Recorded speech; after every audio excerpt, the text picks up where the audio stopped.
you guys, nakasakay na rin na kami. Andito ako sa Dublin Airport. Ito yung kanilang airplane, oh. Airplane in Dublin. There's the Villa Calat, Dublin. It's so nice.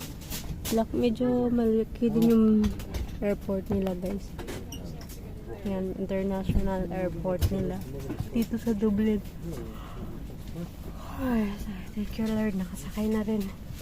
Na-delay kami ng about 25 minutes.